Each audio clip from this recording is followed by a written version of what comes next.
தோழமை சொந்தங்களுக்கு பணிவான வணக்கங்கள். அன்புடன் கேவிஎஸ்.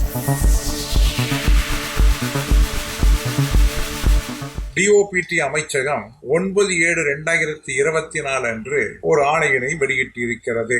அரசு ஊழியர் RSS செயல்களிலே ஈடுபடலாமா என்பது குறித்த ஒரு விளக்க ஆணை.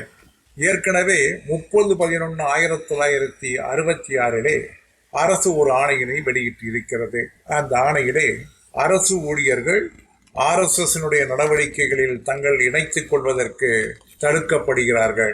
அந்த ஆணையிலே மேலும் சொல்கின்றார்கள், CCS கான்டக்ட் விதிகள் விதி 5 சப் ரூல் 1 படி எந்த ஒரு அரசு ஊழியரும் அவர் உறுப்பினராகவோ அல்லது வேறு எந்த விதத்திலையும் சம்பந்தப்பட்டவராகவோ ஒரு அரசியல் கட்சியுடன் இருக்கக்கூடாது, அல்லது அரசியல் சார்ந்திருக்கக்கூடிய அமைப்பிலே, அதுவும் அந்த அமைப்பானது அரசியலை உள்ளடக்கியதாக இருக்கக்கூடியதிலே இருக்கக்கூடாது என்று இருக்கிறது.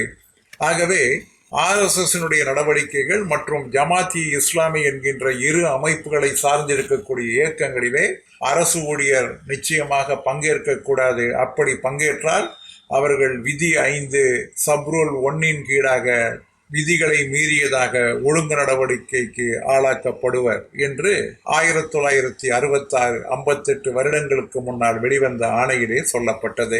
இவைகளை மீண்டும் வலியுறுத்தி டிஓபிடியினுடைய உத்தரவுகள் 25/7/1970 மற்றும் 28/10/1980 ஆணைகளிலே சொல்லப்பட்டது. ஆனால் தற்பொழுது இந்த தடை உத்தரவினை பாரதிய ஜனதா பார்ட்டியினுடைய அரசாங்கம், NDA கவர்மெண்ட் தற்பொழுது விலக்கிக் கொண்டிருக்கிறது. ஏற்கனவே 30/11/1966 ஆணையிலே சொல்லப்பட்ட அந்த இயக்கங்களிலே RSS என்பதை எடுத்து விடுவதாக இந்த ஆணையிலே சொல்லியிருக்கின்றார்கள்.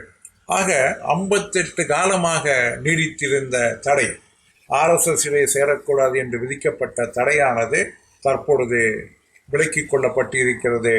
இனி அரசு ஊழியர் RSS நடவடிக்கைகளில் ஈடுபட்டால் அவர்கள் மீது எந்த விதமான நடவடிக்கையும் எடுக்க முடியாது என்பதற்கான இந்த ஆணைதான் 9/7/2024 ஆணை. இதுவும் அரசியல் இருக்கிறது என்பதை அறியாமல் இருக்கக்கூடியவர்கள் அல்ல அரசு ஊழியர்கள். அரசு நினைத்தால் அரசியலை எப்படி வேண்டுமானாலும் எதற்காக வேண்டுமானாலும் பயன்படுத்தலாம் என்பதற்கான ஒரு வரையறைக்குள் கொண்டு வருவார்கள் என்பதையும் நாம் அறியாதவர்கள் அல்ல. விவசாயிகள் போராட்டத்திற்காக 30,000 ரூபாய் நன்கொடை கொடுத்த ஒரே காரணத்திற்காக அஞ்சல் துறையினுடைய மிகப்பெரிய சம்மேளனம், 70% உறுப்பினர்களை உள்ளடக்கிய சங்கம், இவர்களெல்லாம் இன்று அங்கீகார ரத்தாகி இருக்கின்றன.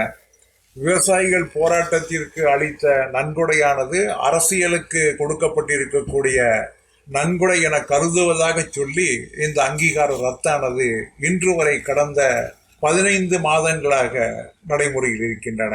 ஆனால் இன்று RSS அமைப்பிலே சேரலாம் என்பதற்கான ஆணைகளையும் அவைகளே வெளியிடுகின்றன. என்ன முரண்பாடுகள்! இதற்கு மேல் இந்த நிகழ்ச்சியிலே நான் இதற்கான என்னுடைய கமெண்ட்ஸை பதிவிட நான் விரும்பவில்லை. நீங்களே முடிவு செய்து கொள்ளுங்கள். நீங்களே சரியான எஜமானர்கள் என்று கூறி முடிக்கின்றேன். மீண்டும் சந்திப்போம். அன்புடன் KVS.